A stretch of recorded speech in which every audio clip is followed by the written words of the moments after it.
He was born without magic powers, but trains hard and becomes the most powerful SS rank hero. Toto is a hero who possesses great skills, but he has one major problem. He is shy and is never able to approach anyone. So when three beautiful girls join his party, his black and white life is filled with colors. But what he doesn't know is that his three beautiful companions are out for his life. How will he survive? Let's find out. It all begins one day when the Demon King feels extra threatened for no reason. He summons his only daughter, Ciel, and gives her the mission to slay one of the many heroes who are after his life. Among all the heroes, one stands out the most, and the Demon King shows Ciel the information of that hero. Ciel assures her dad that she will get the job done and immediately sets out on the mission. But on the inside, she's actually more excited that she will finally get to explore the outside world and starts planning what she would do and what kind of food she'd eat once she gets there. Meanwhile, in the alleys where light doesn't reach, Anemone, a local assassin,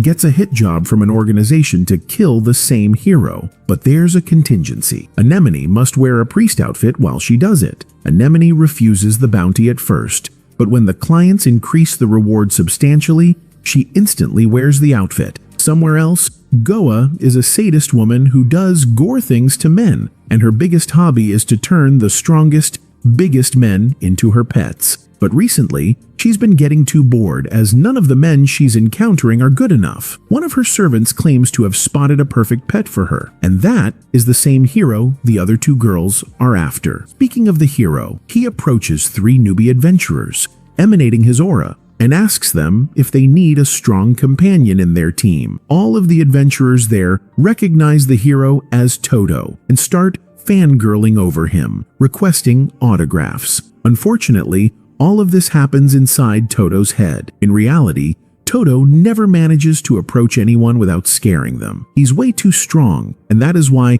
no one ever wants to get into trouble by getting near him. Toto becomes upset, thinking he's going to have to do a quest all by himself again. But today is his lucky day, as three hot girls approach him at once, asking if they can join his party. They are, of course, the three assassins after Toto's life, who coincidentally approached him at the same time. They don't know each other, but before they can tell one another to stay out of their business, others at the guild approach them, warning them not to get involved with a dangerous guy like him. Goa replies first, stating she belongs solely to the hero, and literally hugs Toto, frying his brain instantly. The hero stops moving. What just happened? Is he dead already? The girls are shocked, but not the others. The regulars here explain that Toto is extremely shy around women and has fainted due to the touch of a woman. Both Goa and Anemone find this information very interesting, but Ciel is the first one to act. Activating her dark magic, she takes control of Toto while he's fainted and flies away with him to dispose of him outside of people's reach. But Goa and Anemone follow her from the ground with the same speed and are kind of glad that Ciel took Toto out of town, as they can use their full power freely. Anemone, whose skill allows her to manifest guns, summons a grenade machine gun and launches several at Ciel, but she manages to shield both herself and Toto using defensive magic. Ciel comes down to deal with Anemone first and secretly activates a summoning circle, but before the two are about to engage, Goa decides to join in as well. In secret, she brings out a concoction that she believes will help her get the upper hand. In the meantime, Ciel asks Anemone what her goal is, and after a verbal exchange, they both realize that they are after the same person's life. Goa steps in, telling both of the girls to talk it out and asking them for a temporary truce. Anemone and Ciel both agree and unsummon their magic. But this is exactly what Goa wanted, as she has used the concoction's perfume to paralyze both of them. Ciel barely manages to speak and tells Goa that she's made a big mistake, because Goa has actually interrupted her summoning circle,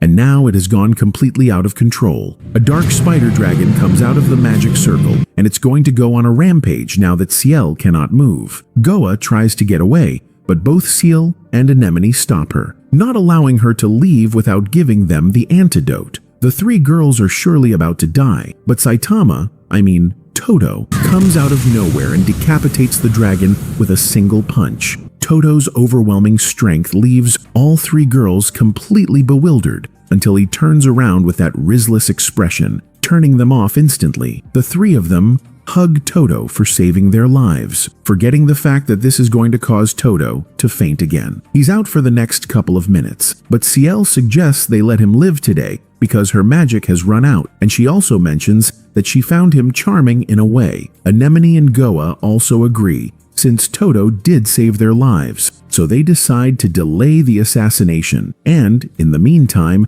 make plans to go back to the city to have lunch together. Even though they're acting like they want to be friends, on the inside, they still consider each other foes. Moving on, Toto is back alive, and they're currently having Ciel's favorite dessert. Goa thinks this is the perfect time for all of them to introduce themselves properly. Ciel volunteers, introducing herself as someone who wants to become a maid. Anemone then claims to be a priest who is on a journey to rescue the lost and helpless. Goa introduces herself as a dancer who's just out here for fun. With the girls' introductions coming to an end, Toto wonders what he should say. In his mind, he imagines himself saying something cool, like he's on a mission to defeat the Demon Lord, and that he's going to protect all three of them while doing so. But he just can't get himself to say it. He tries to speak, but his mouth doesn't open, almost as if he's constipated. Still, Goa hugs him for fun's sake and fries his brain out once again. With Toto out cold, the three assassins go back to reintroducing themselves, this time with no lies. Ciel reveals she's on a mission given by her father, the Demon Lord, to hunt Toto. Anemone then reveals she was just handed Toto as her next target. Lastly,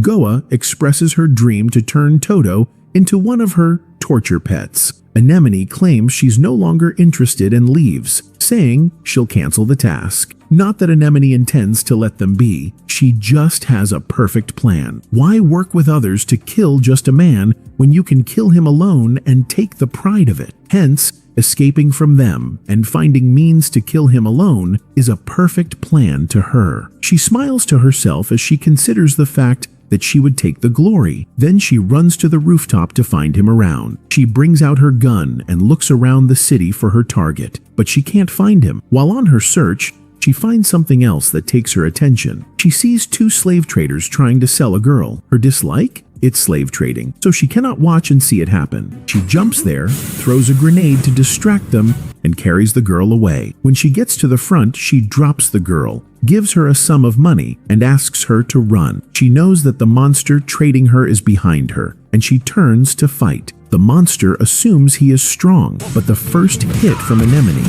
makes him realize she is stronger. He couldn't imagine he would find such a hindrance while trying to trade a slave, but after going head-to-head with her for a minute, he realizes who she is, Anemone, the great assassin whose likes are money and drinks, and who dislikes slave trading. The fight gets severe for Anemone when the monster starts regenerating. As she fights on, Toto comes there and kills the monster with just a hit. She is shocked. She asks him where he came from, and he reminds her he told her earlier that he would do anything to protect them. Well, she didn't expect he would go that far. She doesn't see any reason to continue that conversation, so she throws him a kiss so he can faint again. As he faints, the other two girls come out and laugh at her. They ask her why she didn't kill the monster. Immediately, she targeted the monster, but she reveals if she had killed him in front of the girl, and the girl sees a head flying around her, she will be injured with the scene for the rest of her life. Wow, I have never seen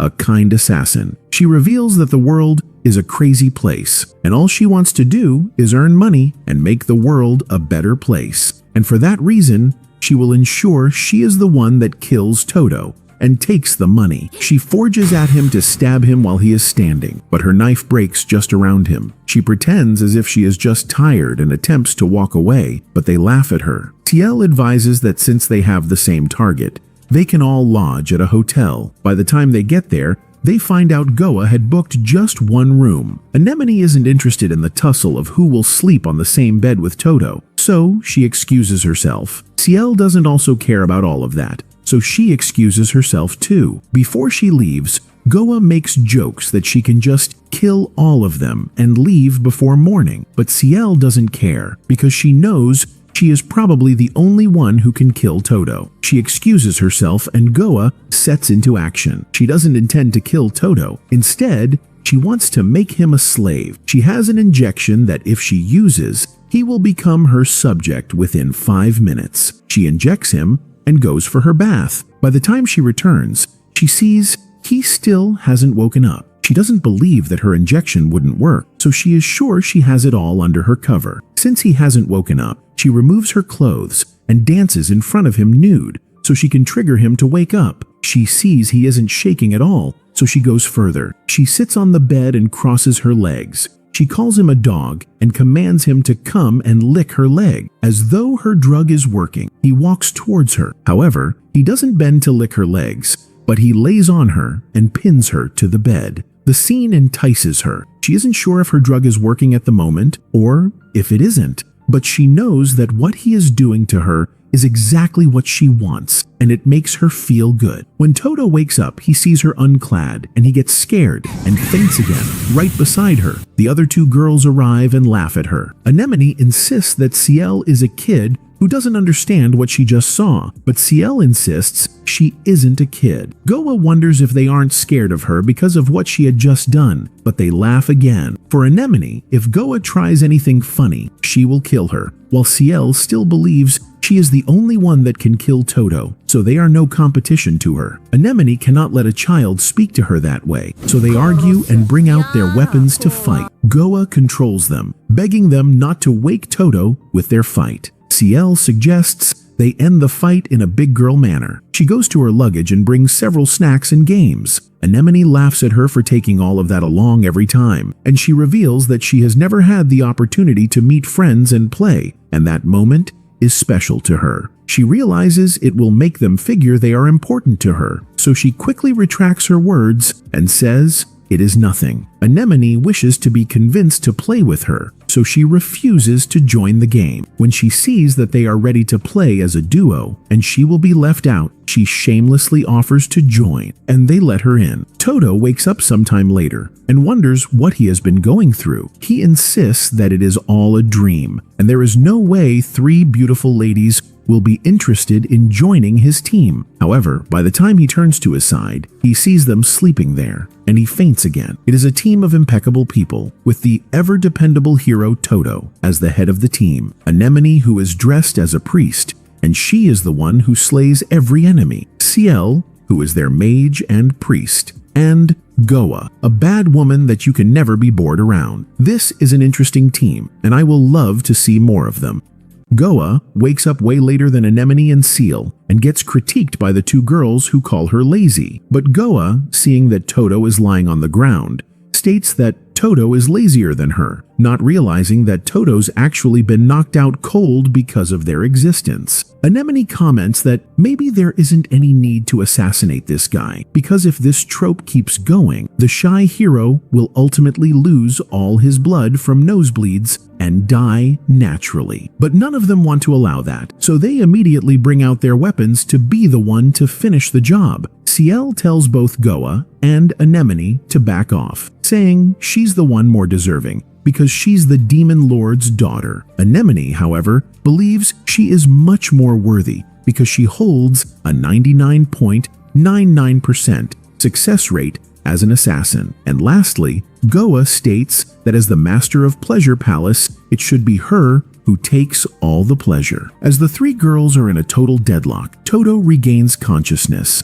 catching all of them off guard. They together wish the hero a good morning, forgetting that this would be just enough to knock him out once more. Anyway, they postpone their mission for now and get ready for another day of adventure. As they are about to head out, Goa, as usual, is the most excited and noisy among them, causing both Ciel and Anemone to get headaches. They complain about Goa being too noisy in the mornings and get into a playful argument while the shy hero contemplates whether he can survive with these 3 princesses in his team since he's already fainted twice today. Ciel notices how tense he looks and asks him if something's wrong. The other girls express their concerns as well, and seeing how much they look up to him, quite literally, he wants to give it his very best to live up to their expectation. Before going on an adventure, they register at the Adventurers Guild, where the girls make Toto their party leader. Toto, as expected, faints after simply interacting with the guild receptionist.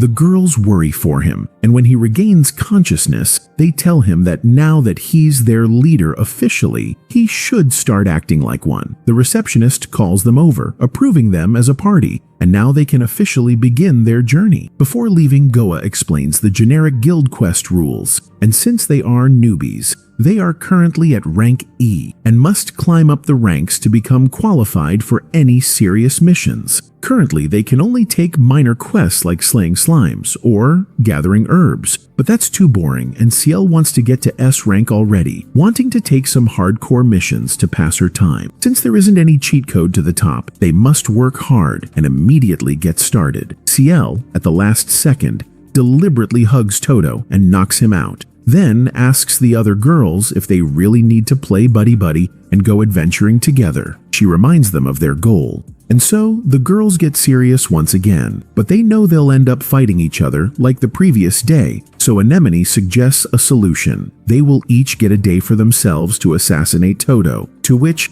Ciel and Goa agree. To decide who will get the opportunity today, they play a game of rock, paper, scissors. The winner is Ciel, and when Toto wakes up, he finds himself sitting on a bench with Ciel beside the city river. Toto's social anxiety sends him spiraling over what he should say to her. He imagines himself saying something heroic that will impress Ciel, but ends up only asking her where Anemone and Goa have gone. Ciel claims that the two other girls have gone away to look for a proper quest, and she is here to keep an eye on him in the meantime. Toto thanks her, then proceeds to stay silent super awkwardly for the next 10 minutes. Ciel once again tries to make conversation, asking Toto what drove him to become an adventurer. Toto, with zero confidence, states that he became an adventurer thinking he would become confident enough to talk to people one day. Ciel relates to him, recalling her days back in the Demon Lord's castle when she felt like an outcast, even though she is the crown princess. I guess her dad doesn't have enough money to buy her growth hormones like Messi's dad, and that's why she's been outcasted her whole life. Still, she claims to Toto she's brimming with confidence and motivates Toto to do better as well. Toto apologizes for being so useless most of the time, but Ciel tells him that he's good enough as he's protected the three of them multiple times already. Toto's eyes unintentionally look down at her plot, and as a result, he gets knocked out again, disappointing Ciel. Goa and Anemone come back, stating they have taken a spring cave quest from a blacksmith, believing this is going to be a perfect opportunity for Ciel to assassinate the shy hero. However, Anemone thinks Ciel is not up for the task, believing that Ciel has grown attached to Toto. Ciel, in reply, tells Anemone that she has no brain cells for assuming something so absurd, and mocks her. As both of them are about to get into a serious fight, Goa stops them, telling them to just focus on their main goal. Later, Toto and the group head to an E-rank dungeon, and they are here to collect iron ores. Toto, acting like a man, tells the girls that he will be going inside first, and asks them to follow him, as Toto keeps a good amount of distance from the girls inside the cave to keep himself from getting stun-locked. The girls take this opportunity to ask Ciel if she's got another plan to kill Toto. Ciel doesn't want to spoil her plan, so Anemone states her guess that Ciel is going to summon a wyvern or a golem that's going to do the job for her. Ciel says that she's not going to do something so excessive and reveals that she intends to use slimes. As the first slime approaches Toto,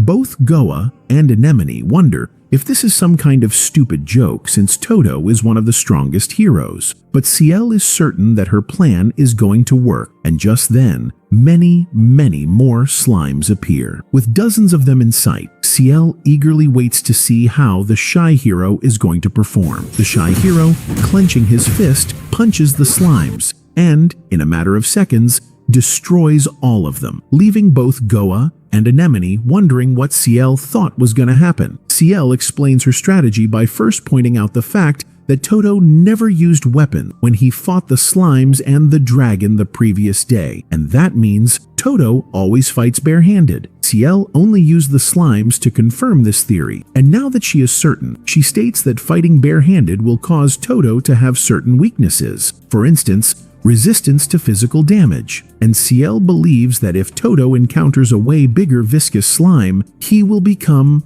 helpless. But since these super slimes don't naturally spawn in an E-ranked dungeon. CL summons one herself, while Toto's not paying attention to them, and then uses her strengthening magic on that slime to make it even stronger. Now, CL, with a smug grin on her face, eagerly awaits to see if Toto's punches will be effective anymore. Toto, to protect the girls from danger, attacks the slime and punches it with full force. But the slime withstands the attack using its elasticity, making Toto realize that slimes this big are resilient to physical damage. Apparently, this slime is the Slime Emperor, and once it's touched, it doesn't let go of its prey. And Toto, who technically touched the slime when punching it, now has his hand completely stuck inside it. CL decides to give Toto a heads up, acting innocent, warning him that this slime digests everything by consuming them in their inside. Hearing that, Toto realizes that he is going to lose his hand if he doesn't take action, so he thinks quick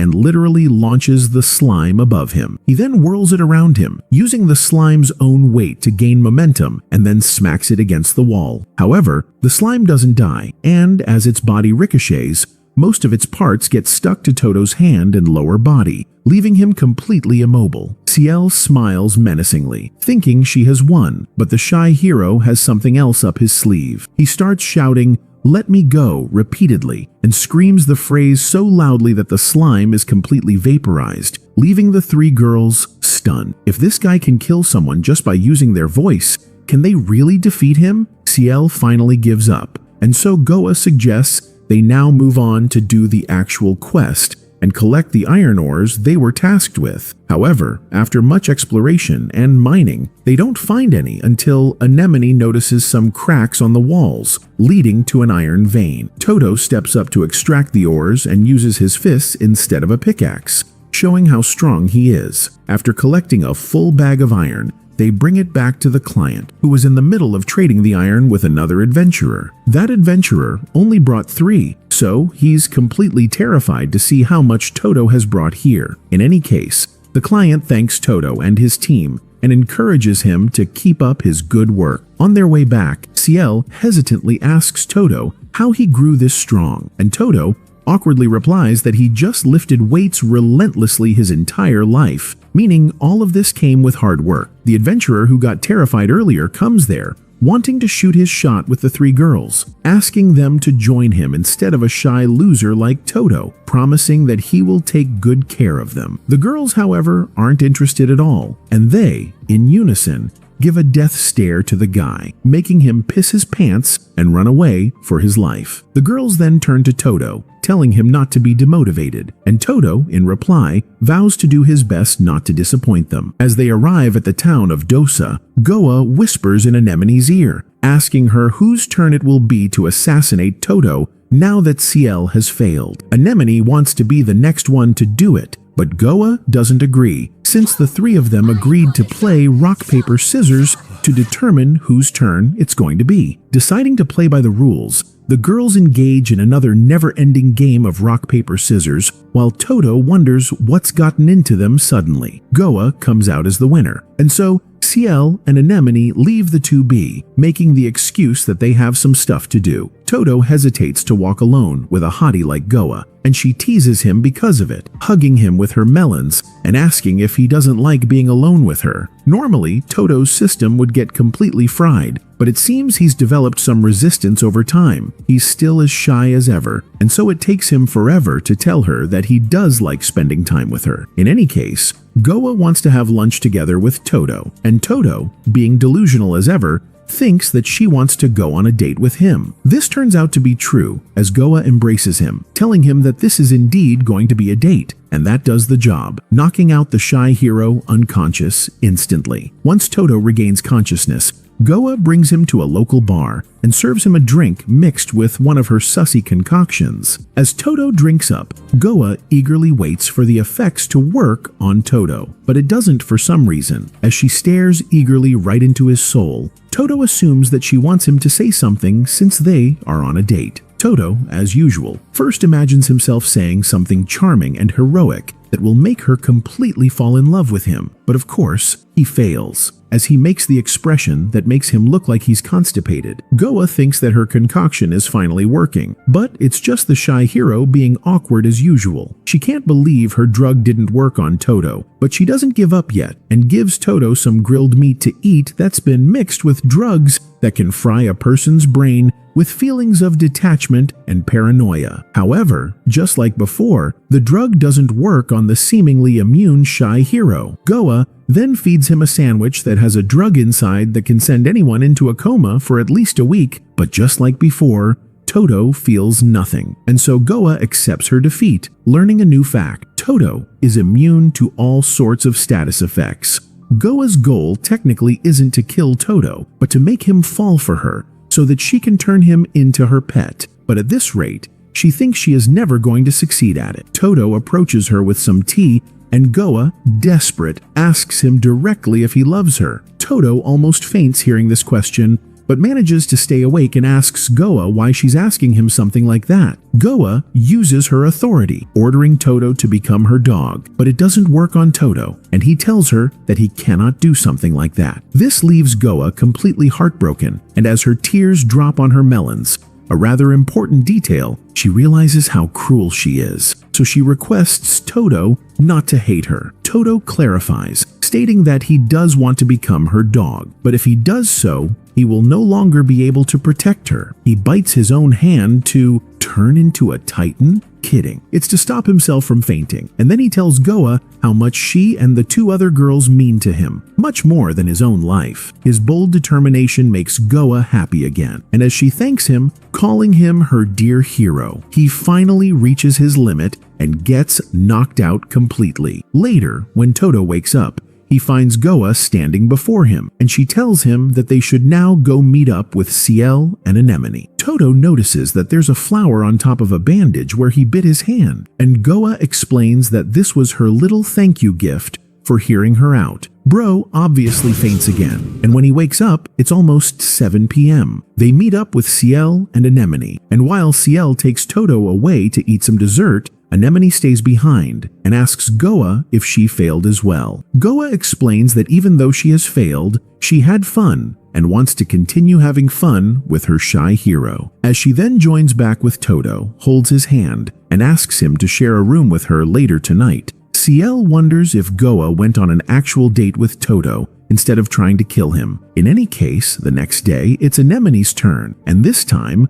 Goa proposes that they stick to this order of Ciel, Goa, then Anemone, so that the assassination game stays fair. Anemone agrees with anything because she's certain she's going to put an end to this game today by killing Toto. Ciel doesn't think that's going to happen, so she walks away, deciding to prepare for her turn, which will come the next day. Goa, on the other hand, who knows her concoctions aren't going to work on Toto, seems to have given up on the assassination idea, so she decides to tag along with Ciel and see for herself what Ciel is going to do. Anemone brings Toto to a forest alone on a herb collection quest, making the excuse that Ciel and Goa will stay back at the inn to rest because they have stomach pain. As they reach deep inside the forest, both wonder what they should say as they've been awkwardly walking for the past half hour in silence. Anemone is bad at making small talk, while Toto is nervous because he's never been alone with her, so neither of them knows what to say. While Anemone and Toto are having an awkward day, Ciel and Goa are having a hell of a day. Being the sweet tooth that she is, Ciel loves the food Goa has taken her to get, and she eats it happily. She appreciates Goa for plugging her to that spot,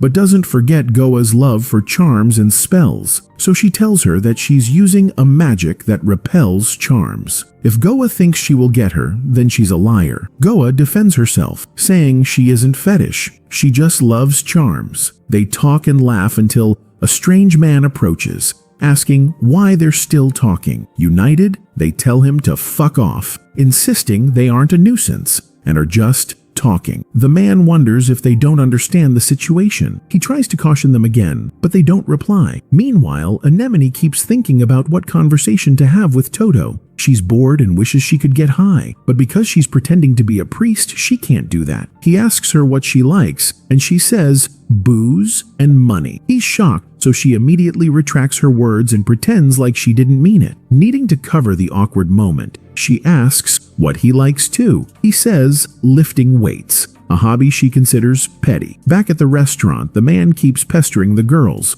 but they don't care. He finally points to the back and shows them that robbers are actively robbing the place. Still, the girls remain unfazed. The awkward conversation continues. Anemone finds the silence uncomfortable and decides to get to the point. She asks Toto how he got the scar on his face, a question that throws him off and makes him uncomfortable. Back at the restaurant, the head of the thieves, Zach, storms in and accuses the girls of being disrespectful, asking if they know who he is. He brags about being a former B-ranked adventurer. Goa laughs off his so-called ability, and Ciel asks if being B-rank is even impressive. Goa explains it's like being in the top 100 out of 1,000. Not that great. The girls laugh it off, but Zach gets angry and tries to attack Ciel. Her magic dispels his attack easily. She turns to him, asking if he even knows who he's trying to fight. He doesn't back down and jumps at her again, but this time both girls jump him together and land a hit. Ciel wants to finish the fight alone, but Goa reminds her Zach will have a bounty on his head, so she advises her to take him alive instead. Back on the date, Anemone realizes the question made him uncomfortable and wants to withdraw it, but he answers anyway. He says the scar came from a monster attack. He lost everything to monsters. His family, his home, even his confidence. He had his bad times too. Anemone is shocked by all he's gone through and asks if he wants revenge, but he says no. He just wants to regain his confidence and prove that he's worth something, that surviving wasn't a mistake. She agrees he's right. They arrive at their destination. Toto jumps to pick the herbs they came for, and Anemone watches him with pity. She didn't know he'd gone through that much despite also coming from nothing. But despite how pitiable his story is, her mission comes first. He still has to die. She walks up to him and breathes on his neck so he'll faint and she can do her job. Back at the restaurant, Zach finally realizes Ciel's magic is out of his league. Even as a former B-rank adventurer, he's never seen magic like that. He turns to his crew for help, but they're now under Goa's influence and are tending to her needs. Ciel strikes Zach with a hammer spell, and he collapses immediately. She's disappointed. He talked big but wasn't strong at all. To calm her down, Goa offers her sweets as usual. In the forest, Anemone brings out a bomb she grew herself. It's powerful enough to blow up anything, and it grows depending on where it's placed. She plants it on Toto and watches it expand, curious how big it will get. Back at the restaurant, the owners thank Ciel and Goa. Not that they did it for them, but still, Goa suggests handing over the bandits to the authorities to collect the bounty and repair the restaurant damages. The owners appreciate the help and offer the girls dinner. That's all fine for Ciel, but she reminds Goa that Toto must never know their true strength. She asks Goa to use her drugs to wipe the waiter's memories. Goa does just that, and they leave without the staff recognizing them. Ciel finally sees the value of Goa's herbs. Despite her own power, she can't alter memories. She asks to learn herb making, and Goa takes her to a forest to teach her. Clumsy Ciel mixes the wrong herbs and creates poison. Meanwhile, the bomb Anemone planted keeps growing, so much so that if it explodes, it'll consume her too. She panics and cuts it off Toto's body so he'll wake up. She yells for him to throw it far away. He does, and the bomb explodes on a mountain. At the same time, the poisonous herb Ciel made explodes nearby. The explosion is intense. Toto gets burned shielding Anemone, and she shocked his body withstood it. Without him, she would have died. She sighs in relief, grateful he saved her, but he faints again. Toto realizes the herbs they gathered were destroyed, so he goes to find more. He wonders what happened. On their way back, Anemone lies that a monster had placed the bomb on him and escaped. He apologizes for not being there for her. They expect the girls to be shocked by his condition, but when they see the girls, they're burned too. Ciel complains that she's done with herb lessons, but Goa persistently convinces her otherwise. Let's see if she gives in. For their next adventure, they're heading to the dungeon. Ciel isn't worried about the dungeon itself. What bothers her is that there's a food spot nearby she'd rather visit. Too bad they chose the dungeon instead. The shy hero and his 3 beautiful companions are out once again for some adventuring. They go out hunting goblins, and Toto, acting confidently, defeats all of them with ease. To help Toto, Anemone uses her strengthening magic, while Goa entices the goblins using her spray potions. Although it's overkill, Ciel makes her move, blasts the goblins with her attack spells, and only then does Toto finish the job with a devastating punch. Upon completing the quest, they return to the Adventurers Guild, where the guild receptionist thanks them for their service. Before handing them their commission rewards, the receptionist mentions to Toto that, because of his party's accomplishments,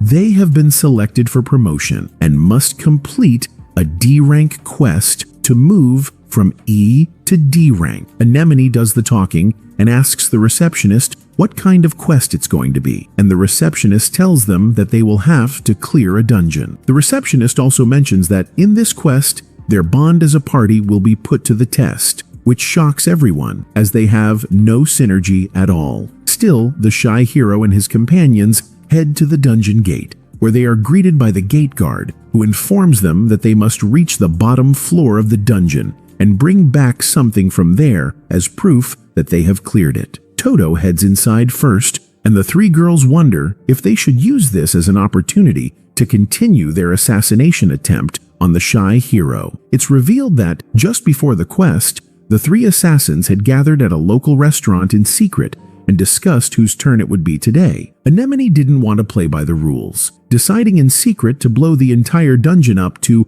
unalive Toto, along with the two other girls. Both Ciel and Goa know exactly what Anemone is thinking, and they too decide that, if push comes to shove, they will betray each other. So they try to pretend they are calling a truce and will do the guild promotion quest peacefully, when actually all three of them have decided to kill Toto that day. Back in the present, the group comes across a door in the dungeon that has a crest beside it, stating that the room ahead is the Room of Sacrifice and will be the first trial for them. To unlock this room, the party needs to offer their magic and stamina. Reading it, Goa assumes that a mage and an attacker need to work together to do so. Since Ciel is a mage, she places her hand inside the demon head statue, and it drains her energy. Next, Toto places his hand, and it consumes his stamina. With the conditions fulfilled, the door opens. Once they enter the dungeon trial room, Toto can't help but wonder how weak he's suddenly become, realizing that the door must have drained most of his stamina. He wonders if Ciel lost a lot of her magic power as well, but in Ciel's case, she reveals to us with a menacing grin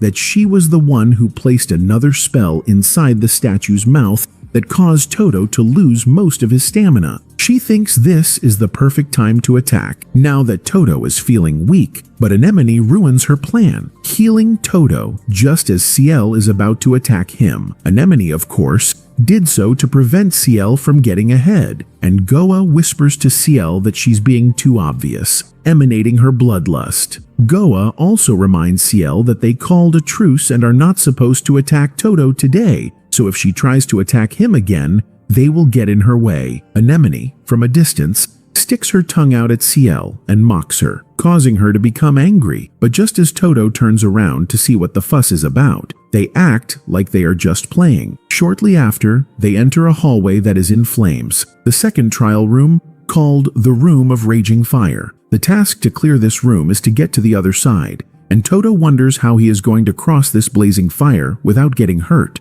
Anemone, on the other hand, sneakily plans to plant a bomb somewhere, as the fire can double her bomb's strength. So, she tells the group that she needs to go somewhere to apply some makeup, but Ciel sees through her deception and immediately blows away all of the fire using her wind magic, completely ruining her plans. Now that this trial is over, they head to the next trial room, called the Room of Frenzy. To clear this room, they must eliminate all of the monsters inside, which are hidden in the dense miasma. Toto heads in first, followed by the others, but Goa stays behind and opens up the cap of one of her hallucination drugs. She knows that Toto is immune to all status effects, but still believes that her drug will work on at least the two girls so that they can't interfere with her plans. However, the girls remain unaffected because Ciel has been guarding herself with a protection spell, while Anemone reveals that she's developed immunity to these effects over time due to Goa's constant use of the drugs. Toto, in the meantime, finds the exit door, ruining Goa's assassination attempt as well. The three girls grow frustrated as each of them keeps getting in the way of the others, so they decide to take each other out first before targeting Toto. Once they enter the next room, it leads to 3 other rooms. Anemone sees the first door, which says it leads to the room of treasure, and being obsessed with treasure, she asks Toto to come with her. Nobody agrees to go to that room though, and Ciel suggests they enter the room of glory instead. However, Goa doesn't care about either treasure or glory. She tells Toto to come with her to the room of pleasure, wanting to feel kimochi together. Toto, finding himself in a dilemma where he must choose only one of them, finally realizes that this is the final trial that will test their party's bond. As he remains deadlocked, the girls suggest they fight each other, and the winner will get to choose which room they enter. Toto wants to stop the girls,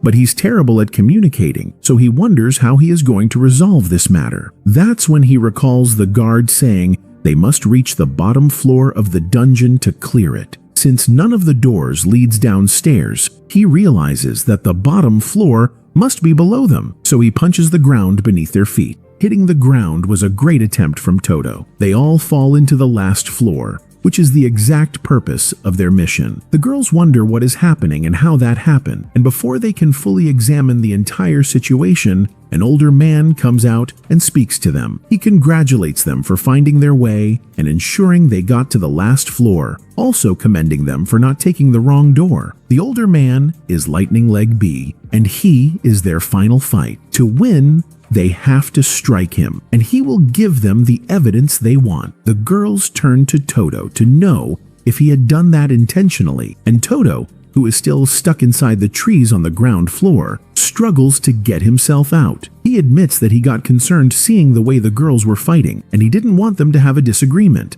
They call him a fool, but Mr. Lightning Leg B doesn't even give them an opportunity to bond. He keeps talking, and when he comments that they are all pretty girls, and Toto is lucky to have them together in that place, the girls lose it. Each of them brags that she wants the honor of killing him herself. However, Toto has felt useless throughout the entire fight. He offers to fight the older man himself so they can see he would protect them. They sit back and watch him as he fights, while the older man thinks Toto is just stupid for believing he can defeat him alone. The older man has speed. He runs and attacks Toto so swiftly that his body can't even be seen in the wind surrounding him. But Toto is smart enough to grab his leg during one of those attacks. They go head to head for a minute, and the girls realize that the man is actually on par with them in battle. Goa has a suggestion and whispers it to the others, and they all agree to her idea. They stand up and offer to help Toto in the fight. I really wonder what those kids are planning. They claim they don't want him to take the honor alone, so each of them wields her power against the older man, and they cast a reinforcement magic spell. Toto is glad they've helped him. As the man attempts to strike Toto, Toto kicks him, and the man falls. Their evidence drops from the top of the room, and they find themselves at the door of the dungeon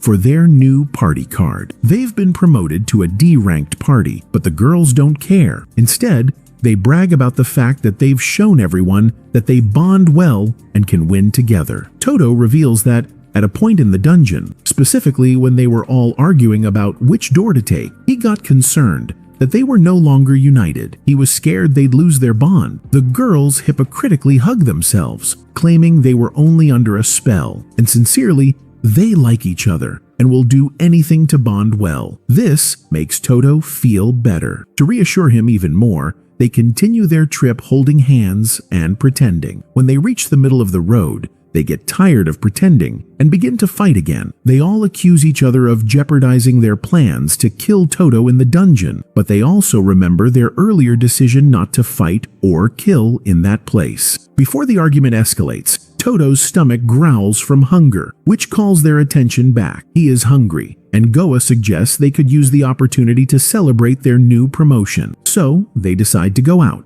They arrive at the restaurant and toast to their new bond. Not that the bond really exists. Toto quickly gulps his drink down, and Goa can't help but notice that he's a good drinker. She compliments him for his drinking skills, but he knows he's just drinking a lot to avoid fainting, not that he won't eventually faint. For the next hour, all of them drink happily, except Ciel, who who doesn't think she's safe enough with them to drink that much. After an hour, Toto has fainted, and Goa is enjoying her time touching and playing with him. Anemone also gets a little tipsy, so she holds Ciel and admits that she's never been lucky enough to have a sister, and she likes being with Ciel. Ciel, who isn't drunk, warns Anemone to leave her alone. They try to convince her to drink, but she refuses. Goa knows the best way to get to her is by offering something she'd like, so she orders another drink for her. Ciel lets her guard down and drinks happily. Within the next hour, she joins them and becomes drunk. She jumps all over the fainted Toto and starts calling Anemone her big sister. When Goa sees that they are all drunk, she tries to get them to fight, but she quickly realizes they aren't too drunk to fight. They can still fight. She immediately retracts her words and starts talking about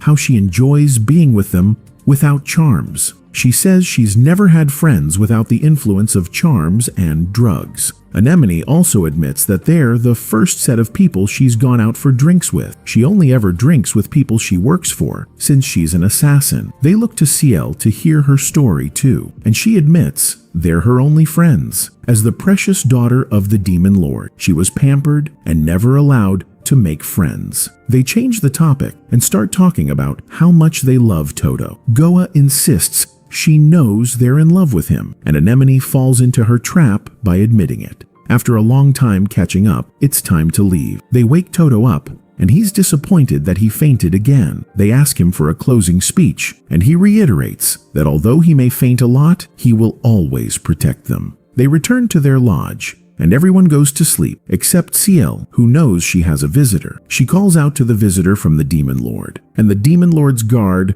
Happy Cunere, comes to her. What is the guard here for? Seeing Hoppy doesn't bring great memories to Ciel. She knows Hoppy, knows how good of an instructor she is, and how fierce she is. It is certainly not a pleasant surprise. She recalls when she had to train with Hoppy growing up, and how she would lose all her fights, even with all her attempts. How the spectators would watch her and comment that she wouldn't have won the fight no matter what she did, and even how Hoppy would unclip her wings to fight. That surprise definitely has a reason. She calls out for Hoppy, who is shocked that she could notice her presence. Hoppy comes down from the window and greets her, claiming she has missed her. Ciel isn't taking the greetings as they should be, so she reminds her it hasn't been a long while since she left the kingdom. Hoppy is the instructor from the Demon Lord. She knows how much Hoppy doted on her as a child, so she claims she didn't miss Hoppy at all. Hoppy expected that. She isn't fazed at all. She smiles and reminds Ciel that she has been away for a whole month, and it is enough time for the kingdom to feel her absence. She comments that she is sure Ciel isn't interested in returning to the kingdom, and wonders if Ciel hated training with her that much that she doesn't miss her. Ciel is tired of the back and forth, so she asks Hoppy to go straight to why she visited. Hoppy reveals she is there to take her back. If it is taking Ciel that long to kill the hero, then it means Ciel isn't ripe enough to be sent out on projects by herself, so she has 24 hours to return home with Ciel. Ciel feels heartbroken. It would mean everyone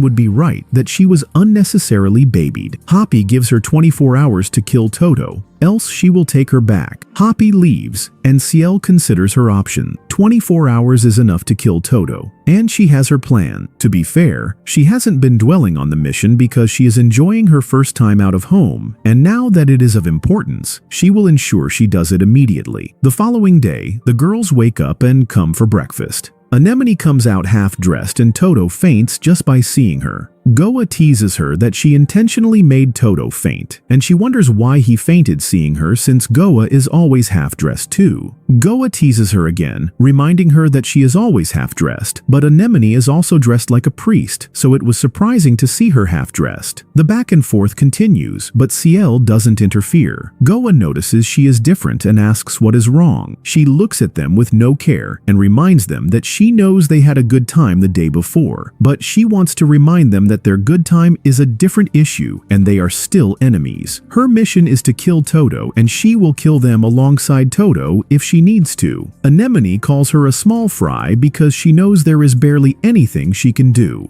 By the time they are done with their conversation, Toto wakes. They ask him what they should do for the day, but he doesn't know. However, since they are now D-ranked adventurers, they should take tasks. Goa suggests that they shouldn't go for baby tasks and instead take tasks like clearing dungeons and killing monsters. That is fine for Toto, who doesn't know they have plans to kill him. Goa continues by rushing to hug Anemone, claiming that she and Anemone have some shopping to do that day and they won't be available. Anemone seems shocked by this discovery since they didn't have any prior conversations about it. Goa teases that she can't remain half-dressed every time and they should go get better clothes. She winks at Anemone, who understands her and decides to leave with her. She says that Ciel and Toto should take the task for the day while they are away. That is like a table set before Ciel to kill Toto. She wonders why Goa would do her that kind of favor. Feeling suspicious, she asks Goa if she is giving her an opportunity to kill Toto, and Goa says yes, reminding her that they are both friends and enemies and there is nothing to lose. Bragging about her ability, Ciel tells them that she will call them when she has Toto's corpse so they can see. Let's see how far she can go. Well, she takes Toto to a dungeon so they can clear it. It is a rank D dungeon, and she tells Toto that the dungeon only consists of rats and they have a place in it, so the task should be easy. They enter the dungeon and one of the rats jumps at them. Toto kicks the rat and hits it on the wall. Then Ciel informs him that when they enter the dungeon, they will meet others like that. She recalls that during her fight at the dungeon yesterday, she found out that Toto has great resilient strength and it would be very difficult to inflict physical injury on him, which is why she had brought him to that dungeon. At that moment, Toto steps on a trap. The trap releases a wall with spikes on his head, but he holds it off. He pushes it back and confirms that Ciel isn't hurt. Ciel realizes that it may also be difficult for her to inflict physical hurt despite the dungeon having a lot of traps. She takes him to a place and shows him a totem. She tells him that just like their task the day before, he has to activate the totem by touching it so they can gain entrance to the rats. She knows that the totem sucks strength to about 70%, but she tells him she wants to use magic to check it first. Instead of checking it, she increases the level of strength the totem will take to about 90%. Then she tells Toto to touch and activate it. She informs him prior that it will take his energy, but he is just excited about getting to impress her. He activates it and indeed feels shaky. She asks him how he feels, and he admits that something has left him. However, he believes he can remain strong and protect her. The door opens just as she predicted, so he walks in front of her so he can get to the death rats and kill them. As she follows him, she gets a feeling that they are being watched. She is quite right, because Hoppy is behind them and is watching to see what Ciel will do. Ciel recalls her conversation with Hoppy the night before, where Hoppy asked if she dreaded training with her. It wasn't a big deal training with her for Ciel, no matter how Hoppy made her feel like she wasn't good enough and how rigorous the training was. She remained strong because she just wanted to leave that place. This day is her opportunity not to return, so she won't let it go. She calls Toto's attention and teases him with her body, so he faints.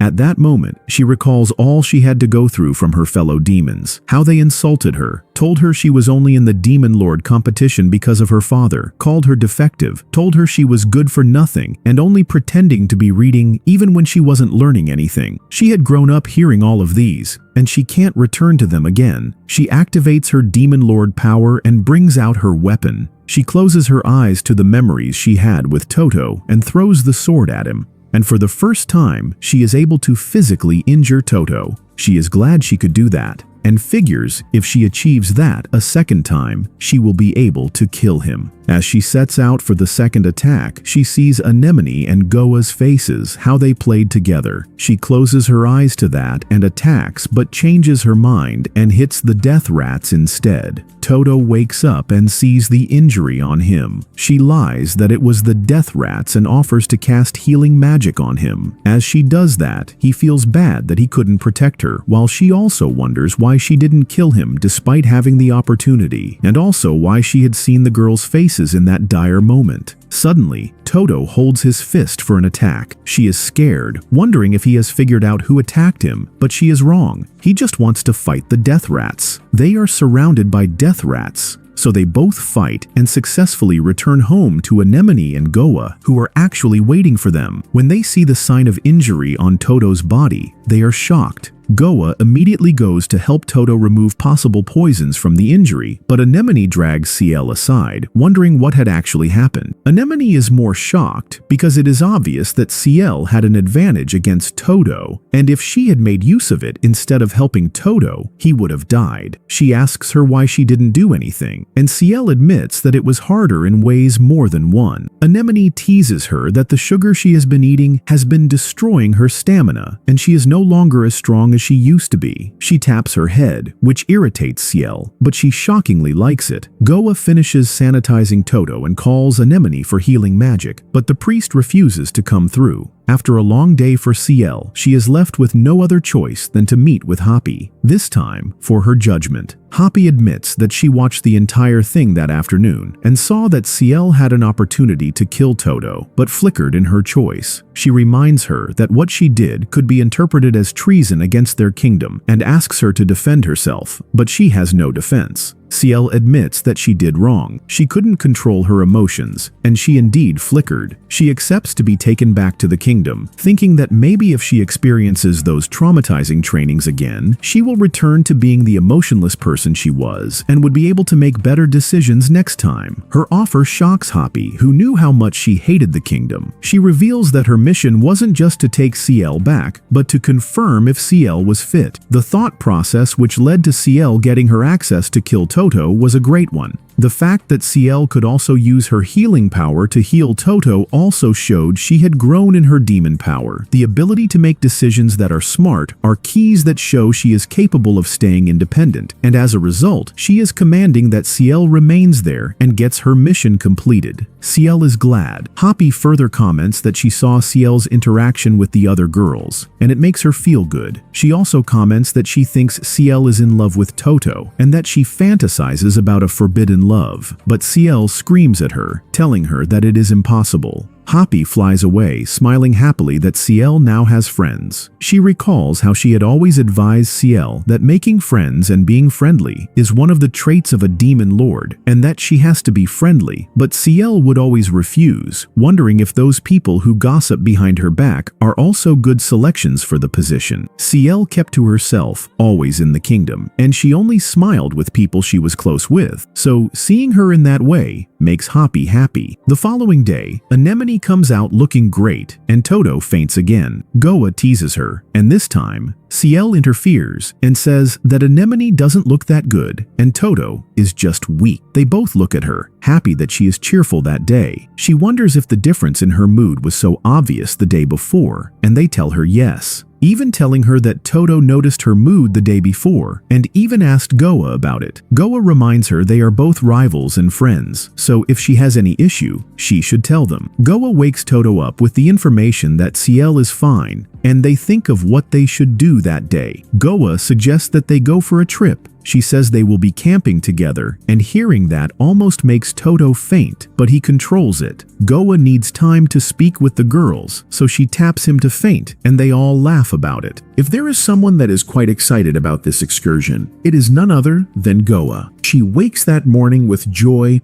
all over her face, and the others look at her in awe, wondering why a trip is getting her that excited. She knows they are also excited, just that they won't show it. Toto wonders if they do not need to go shopping to get the things they need, but Goa tells them she has that covered. She reveals a bag containing a tent, bags, and other necessities for the trip. She admits the bag is very heavy, but trusts Toto to help by carrying it. Before she could say jack, Toto carries the bag and gets ready for the journey. They ask her what their destination is, and she informs them they will be stopping by at Blackwater Annie, a place that is not so far or near, making it easier to get to their destination faster. Hearing this, CL lets out her excitement too. Goa watches her in joy, happy that she is unwinding for the trip. Anemone has one more concern. Going on that kind of trip is not just time-consuming, but money-consuming too. She understands it is an excursion, but wonders if they have a target for it. Wow, there is someone quite smart in the trio.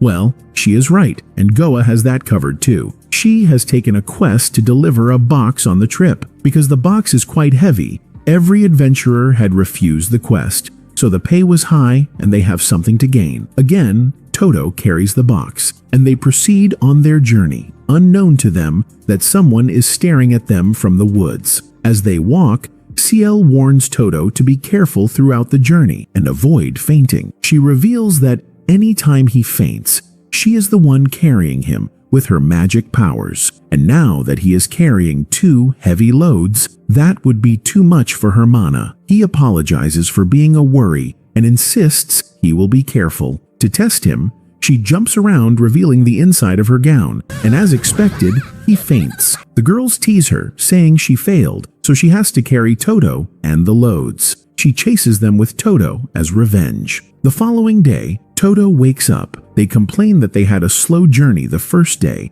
and have to walk faster today. Toto apologizes, saying he was the one who made the journey slow, but CL, who knew she caused it, tells him not to apologize. As they discuss, Anemone feels down because she needs to take a cigarette. Toto notices her and assumes she is tired, so they should rest, but she says no. She wonders if she could take a restroom break so she can take what she wants, but also wonders if it is too early. CL figures out what she wants and mentions it, one person down for her. Since all she has to do is make Toto black out, she touches him and he faints so she can get her smoke break. The others scream at her for delaying their journey, but what can they do? After the smoke break, Toto wakes up and they sit for rest. Goa complains that their journey has been moving at a very slow pace, and Toto, assuming he is the cause, apologizes, but it isn't to worry. CL makes marshmallows, and shockingly, they taste great. Excitedly, she screams at Toto and CL to take a bite, and Anemone looks at her, wondering why she is that happy. They all take bites of the meal, laughing about how great it tastes.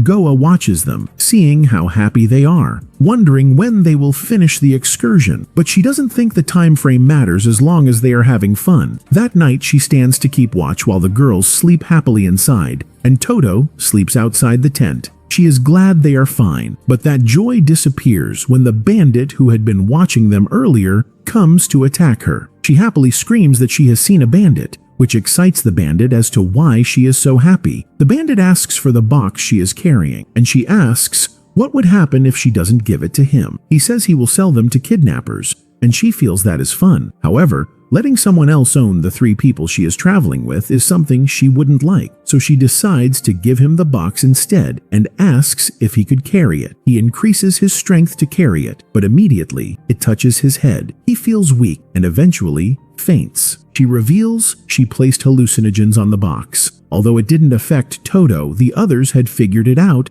and now they are conscious. She says she would never allow anyone to take the party from her because they are hers to play with. She has fun with the bandit boy that night, and in the morning, she wakes the others. Toto feels bad for sleeping all night without changing shifts with Goa. If only he knew Goa had her own fun with a boy behind the tree. She tells him not to worry, and they proceed on the trip. She tells them that after the forest, they will reach a city where they can rest. Toto's stomach growls, and CL notices it. Unfortunately, they no longer have enough meals. Goa suggests stopping to get fish but complains that she kept watch alone and is too tired. Anemone also reminds them she is a priest and can't kill livestock, leaving only CL and Toto to hunt. CL hates the idea but has no choice, so she goes to the river with Toto. She sings under her breath, making Toto wonder if it is fun for her, but she says no. Although the trip is fun, she will never forget her mission to kill the hero. She is bored of sitting there without catching fish. It is no longer exciting or fun, although she thought it would be initially. Toto realizes her issue is that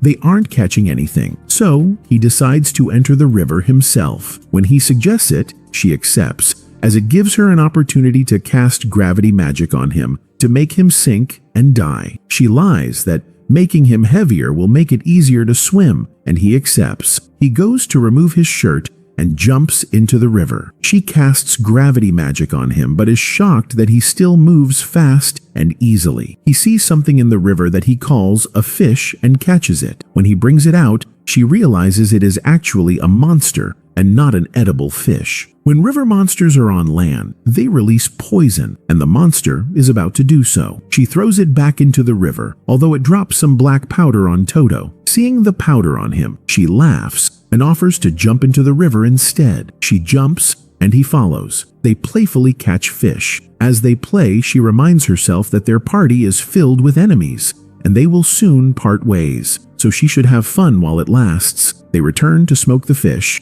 and the others comment on how they missed eating fish. They realize she has never eaten one before and offer her one. She recalls why she never ate such things before. It was because she was trained as a princess. She only ate refined foods, and they even warned her not to eat with her mouth open or make noises, as it was improper. Now that she is out of that world, she plans to break all rules, so she eats the fish with her mouth open, making noises. The next day, they arrive at Ani. Goa offers to deliver the box with Toto and asks Ciel and Anemone to shop in the city. They wonder why she wants them to shop for clothes, knowing she is cunning, but she tells them the town is known for great wares. Anemone's target isn't clothes, so she goes smoking. Goa delivers the box and gets the money. The store owner appreciates them for taking the quest, admitting that others rejected it because of its size. She reveals they order such things from a neighboring village, but don't know why that village has been unreachable lately. During their break, Ciel reminds Anemone it is her turn to try killing Toto and asks if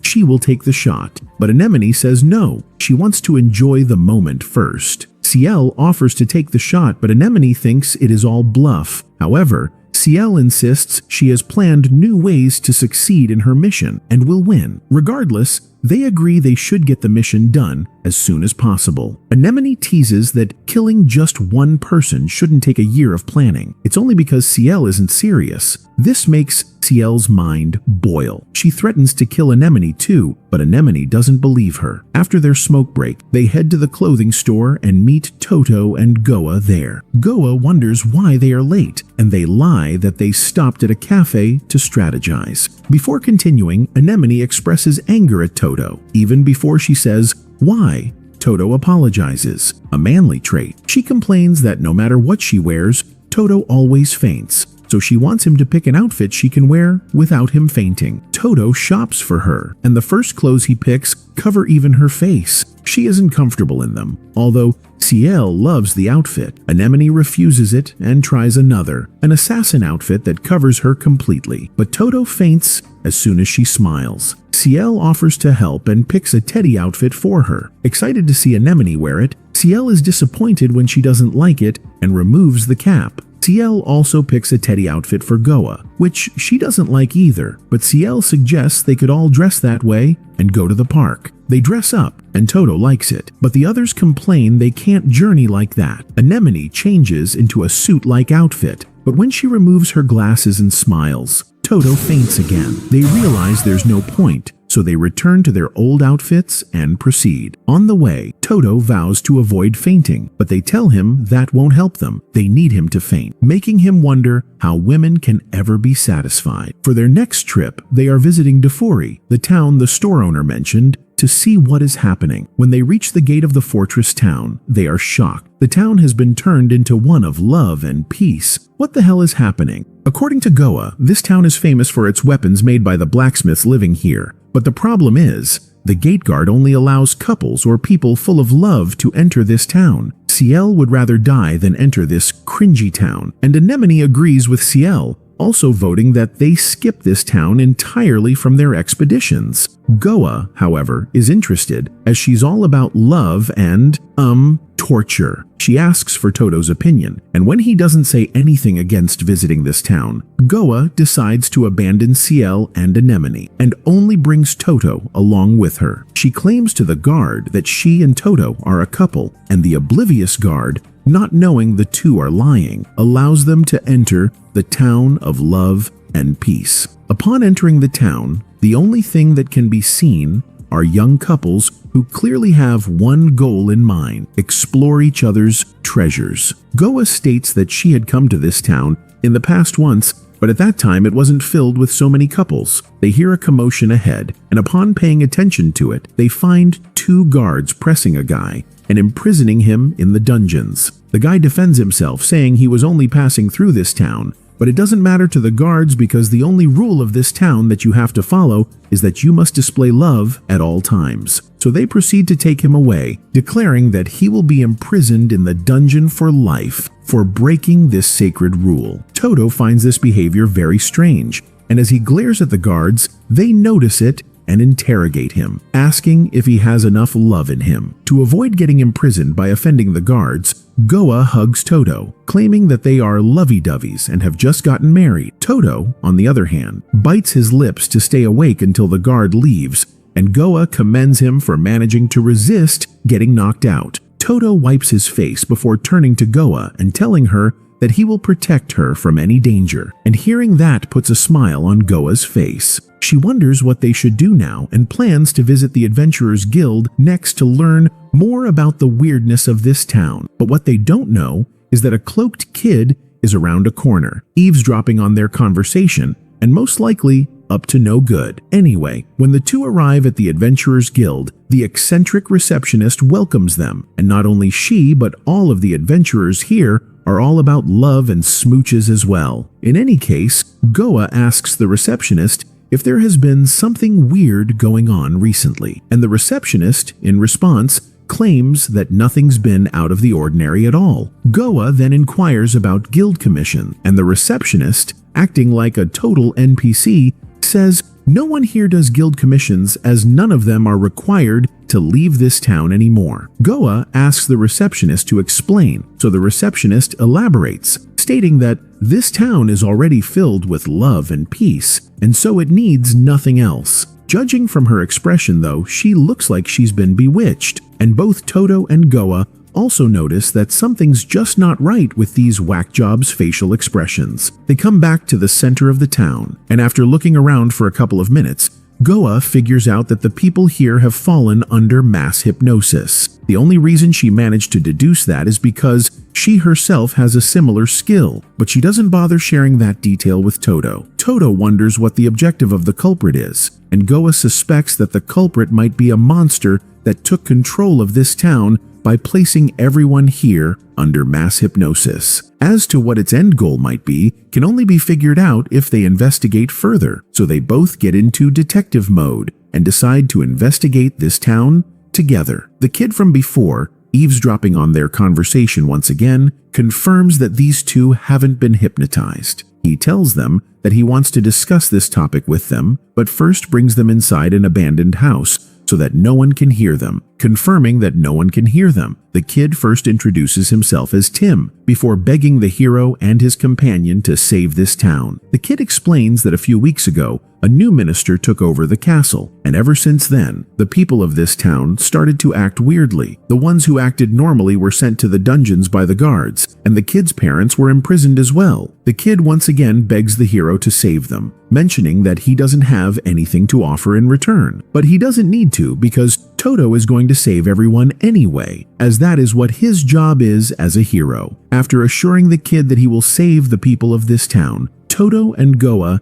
head out of the town, informing Anemone and Ciel about the situation. Ciel refuses to help as they are not interested in doing charity work, but Anemone joins Toto, feeling sad for the kid, and with Toto encouraging her to tag along with them, she agrees. With all of them finally in, they must first come up with a solid plan to invade the castle and defeat the evil minister. Goa proposes that they split into two groups, and by playing rock, paper, scissors, Anemone gets paired up with Toto this time, and they are tasked with invading the castle. She then enters the town with him, claiming to be newlyweds to the brain-dead guard who heard an hour ago that Toto was married to Goa. Goa and Ciel enter the town together next, and pretend to be overly touchy sisters who are definitely in love with each other, so the guards allow them to enter as well. They all enter the city with the plan to find the new minister and break the spell. Anemone follows Toto, while Goa and Ciel remain with Tim. As they explore, Anemone voices her concerns about how the city looks like everyone there is normal, but on a closer look, if not for the fact that they are hypnotized, no one would notice.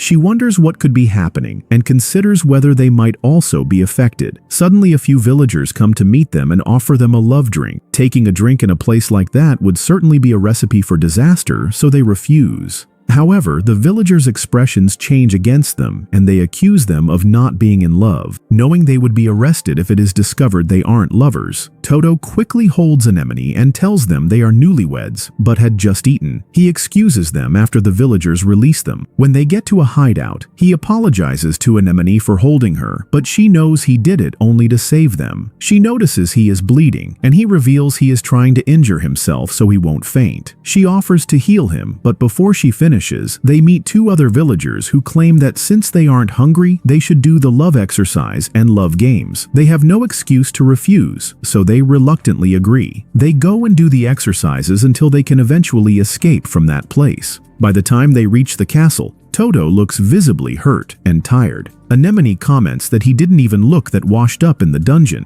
and that the city is indeed taking a toll on him. They meet the guard of the castle and ask to enter. The guard confirms that they are in love and simply allows them in. That seems like a trap because a place like that should have great security. They are suspicious, but Anemone consoles herself that it might be to make their work easier. Meanwhile, Tim is worried about the hero, but Goa tells him that Toto is strong. They notice CL is busy with something, and when they ask her what she is doing, she reveals she is concentrating her power for clairvoyance. She explains that with great power, she can check places at a far distance. They wonder if she can see inside the castle, and she says yes. They go closer to her so they can check, but as she tries to zoom inside the castle, the magic shuts her out. That seems strange, but it confirms her claim that the place is covered with a high-level secret magic blocking her view. Inside the castle, Toto and Anemone are confronted with empty rooms. Anemone suggests they split up to check, but Toto refuses, claiming it's best they stick together. They keep checking, but no one is there.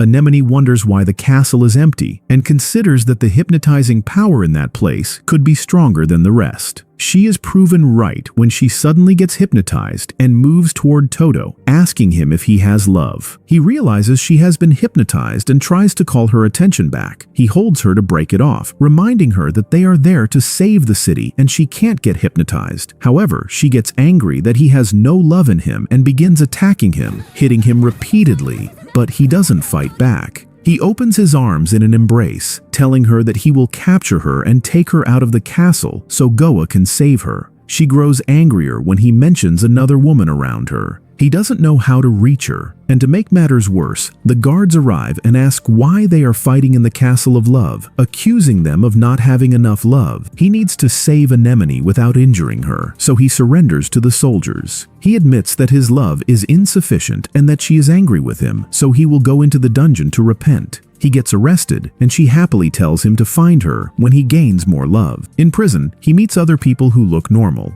One of them asks if he is a traveler and wonders what the stupid love talk is all about. He realizes Tim's parents might be there and asks for them. They reveal themselves, and he happily tells them Tim is fine and is a hero. He reassures them that he promised Tim he would safeguard them so they don't have to worry. The prisoners ask about his plan since he is also cuffed, but he uncuffs himself, and they grow optimistic that they can survive. He wants to admit that he doesn't know the strategy he'll use to help them, but seeing how much hope they place on him, he keeps quiet. Meanwhile, Anemone meets the minister. She tells him she is proud to be in love, and even reveals that her co-travelers are around but don't have love. On the other hand, CL keeps trying to check the castle, but sees that nothing serious is happening outside. Goa remains concerned about the hero and Anemone, but CL reminds her their mission is to protect Tim. She doesn't even care if they get hypnotized. In fact, she wants them to be affected.